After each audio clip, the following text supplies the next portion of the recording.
never made it, but I know what it takes. I'm motivated by a mix of emotion. Got my statement, and I'm reading it slow so I can understand it fully. Appreciate my standing, go out of this world and right on time.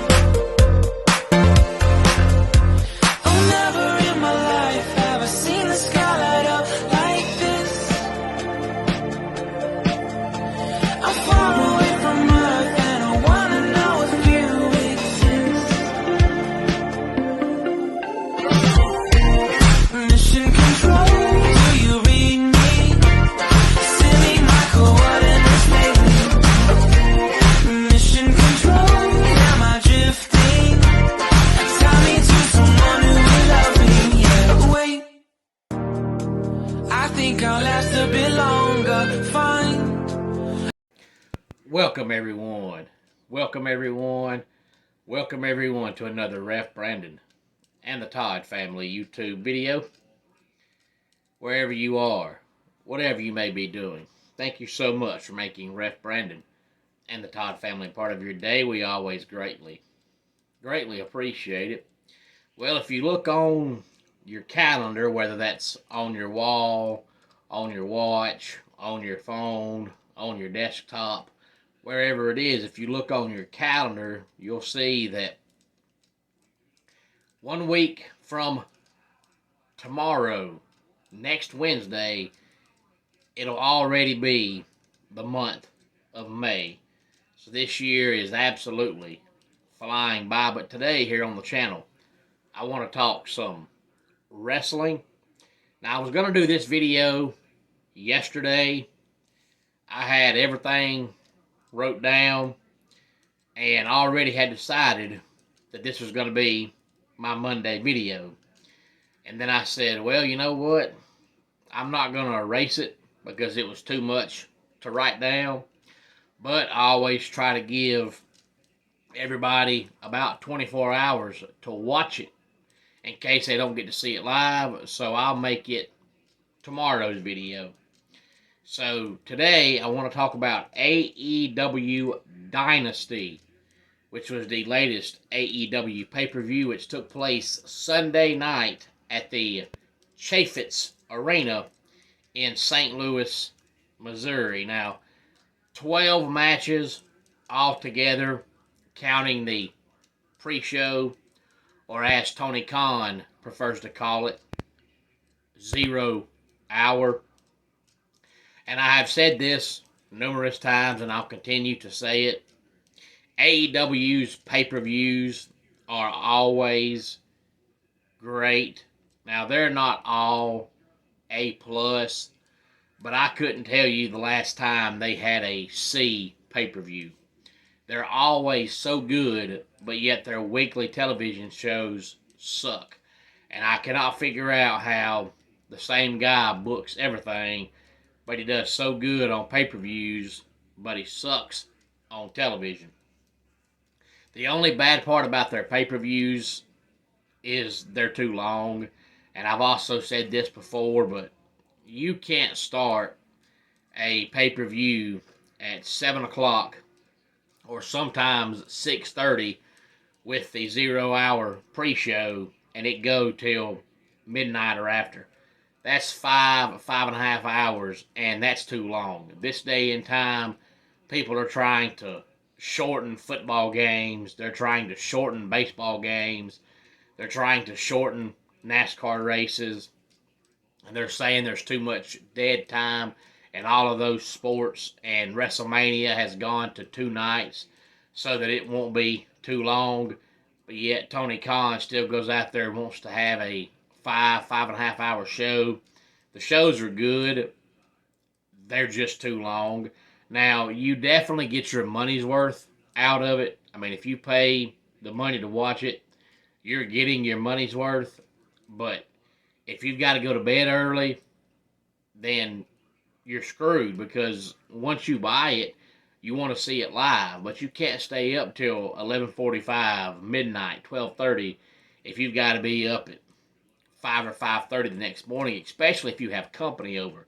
A lot of people with wrestling pay-per-views will, bring over their family and friends and wrestling people, and they stay until it ends. Well, if it's on till midnight, by the time everybody leaves and you clean your house up, it's 1:30, 2 o'clock in the morning. And then you've got to be back up at 5 or 5:30. So it's too long, but you definitely get your money's worth. But he needs to find a way to shorten them just a little bit. But we opened up the night, of course, on the 0 Hour pre-show with Trent Beretta and Matt Sydal. Trent Beretta picks up the win over Matt Sydal. And then we had Shane Taylor and Lee Moriarty against Orange Cassidy and Katsuyori Shibata. And in that tag team match, Orange Cassidy and Katsuyori Shibata pick up the win over Shane Taylor and Lee Moriarty. And then we had the World Six-Man Tag Team Championships on the line. It was going to be a unification of the six-man tag team belts, and the Bullet Club Gold defeated the Acclaimed and Billy Gunn for the unification of the AEW Trios and the Ring of Honor six-man championships. Kazuchika Okada defeated Pac to retain the Continental Championship. The House of Black beat Adam Copeland, Eddie Kingston, and Mark Briscoe. Willow Nightingale defeated Julia Hart to become the new TBS Women's Champion. Roderick Strong defeated Kyle O'Reilly to retain the AEW International Championship.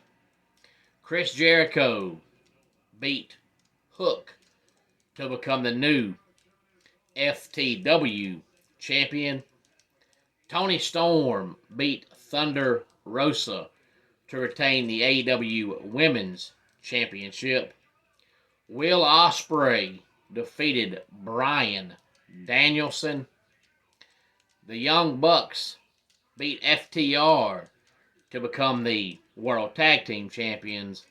And in the main event, Swerve Strickland defeated Samoa Joe to become the new AEW World Champion. Will Ospreay and Bryan Danielson was probably match of the year. But honestly, nobody watches AEW. They've pretty much had the same TV numbers now for a year. They might gain 100, but then they'll turn around and lose 100. So they've had the same TV numbers for a year, if not longer. So I don't expect them to all of a sudden double. That's just not going to happen. But I wish more people would see the match between Will Ospreay and Bryan Danielson, because it was an amazing, amazing match. And the funny thing about the Chris Jericho Hook match is that Chris Jericho is 53 years old. He's been around forever, but it seems like he's one of those wrestlers that whether he's good or bad, you never hear anybody say anything bad about him. But after he beat Hook, you hear chants of, you need to retire, go back on tour, Fozzy sucks, different things like that you've never heard in the past about Chris Jericho. So I'm not quite sure why all of a sudden the fans have turned their back on him, unless it's just the fact that they're tired of him. Maybe they feel like he's gotten to the age to where now he's holding back younger stars that are more deserving. When he's had his time to shine, it's time to go to the house. I'm really not sure, but it's just odd that he's been around forever and you've never heard anybody say anything bad about Chris Jericho, and now all of a sudden he beats Hook and everybody hates him. And it's not like Hook is very popular, so it's not that they were upset that Hook got beat. It's not that. It was just strange to see that. But all in all, a good pay-per-view. We know that AEW, they're pretty much the modern day living where everybody wants a trophy and everybody wants a pat on the back. AEW has so many belts that pretty much every match they have has some kind of belt on the line. So on a pay-per-view, if you watch it between the pre-show and the main card, you're going to see about 125 belts because that's how many they have. But it was a good pay-per-view from top to bottom, like all their pay-per-views are. And in case you missed the news from WWE in the last few days, they released 5 wrestlers over the weekend. I think it was mainly Friday and Saturday, but we had Jinder Mahal, Xia Li, which was a female wrestler, Zion Quinn, and then the tag team of Indus Sher, which was Veer and Singh, and that was the tag team that Jinder Mahal managed for the last year and a half, something like that. And these releases were mainly because they had no intentions of using these people.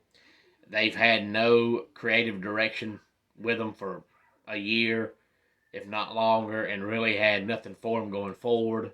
So it's kind of like, hey, if we're not going to use you, why are we keeping you? But it's going to hurt them now with the country of India, because that's the reason why Jinder Mahal won the World Championship a few years back, because they were fixing to go on tour in India. And wrestling is very, very popular over in India. But not only did you fire Jinder Mahal, you also fired Indus Sher. So all 3 of your Indian wrestlers are no longer there. But if you're not going to use them, you might as well let them go. But the funny thing about Jinder Mahal was, I guess it was, I don't know, late January, early February, he came out on Raw and had that promo with The Rock, and he did exceptional. And there was so many good comments from people talking about how good of a job he did and how good he looked, how you could tell that he took wrestling seriously, because the older he's getting, his body was showing no side effects. He still looked really good. He still moved really good. And you would think going out there and having a promo battle with The Rock, as good as The Rock is on the microphone, you would have something in mind with Jinder Mahal going forward if it's successful. But instead, he ain't been on TV in 6 months, and he goes out there in front of all them people, has a promo battle with The Rock, does great, and then all of a sudden, he's gone again. So that whole entire promo made no sense if you're going to send the guy out there to do a promo when you have nothing at all scheduled for him going forward. But he did a great job. It's just strange to do that, and then it works so good, and then all of a sudden you just take the guy back off TV. But those were the releases from the WWE world over the weekend, in case you missed it. Any thoughts from Monday Night Raw last night, please feel free to let me know. It was the last Monday Night Raw as we know it, because this Friday on SmackDown and next Monday we have the WWE Draft. And of course they're doing it right now because the NFL Draft is just a couple of days away. Any thoughts on this, please feel free to let me know. Let's go ahead and get our dad joke of the day in here. And you have to change your accent a little bit to get this dad joke. But my charge card was denied at the sweater store. And my wife said, "What'd they do?" And I said, "They asked for my cardigan." And that does it for today's Ref Brandon and the Todd Family YouTube video. Until next time, it's Ref Brandon saying, just like in pro wrestling, life can be over by the count of 3. Tell your friends and family how much you love them. Bye.